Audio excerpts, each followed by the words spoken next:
Assalamualaikum warahmatullahi wabarakatuh.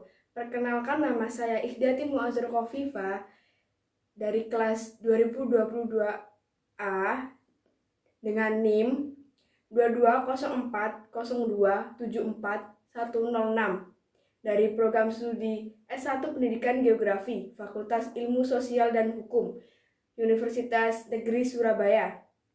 Di sini saya akan menjelaskan tentang sejarah bahasa Indonesia yang menjadi keunggulan Indonesia sebagai bangsa dalam sudut pandang generasi kalian, serta prospek bahasa Indonesia di masa mendatang bila dihubungkan dengan disiplin ilmu yang kalian pelajari sekarang.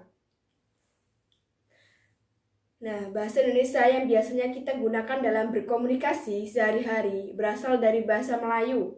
Bahasa Melayu sudah digunakan sejak zaman dahulu sebagai bahasa pengantar di Nusantara.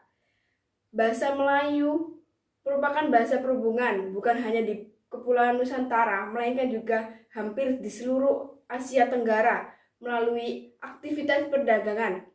Dalam sejarahnya, titik tolak perkembangan bahasa Indonesia terjadi pada peristiwa Sumpah Pemuda pada tanggal 28 Oktober 1928.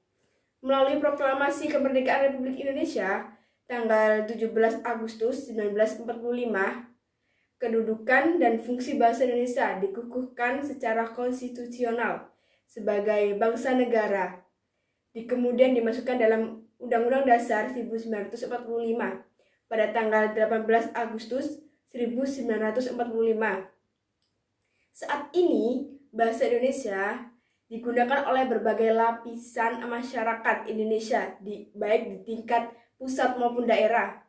Bahasa Indonesia berkembang jauh melebihi asal-muasal, yaitu bahasa Melayu.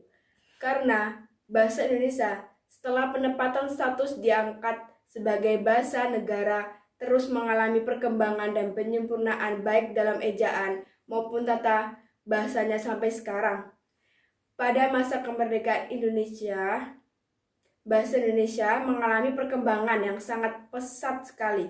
Setiap tahunnya jumlah pemakaian bahasa Indonesia semakin bertambah. Perhatian pemerintah juga sangat besar dalam perkembangan bahasa Indonesia.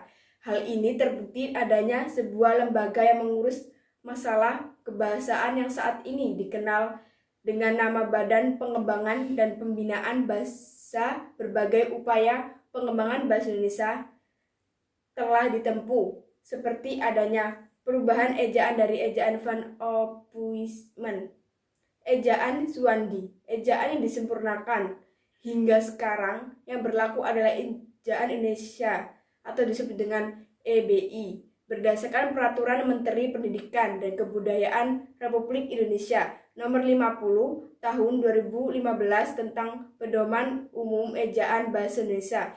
Sekian dari saya. Apabila ada salah kata, mohon maaf. Assalamualaikum warahmatullahi wabarakatuh.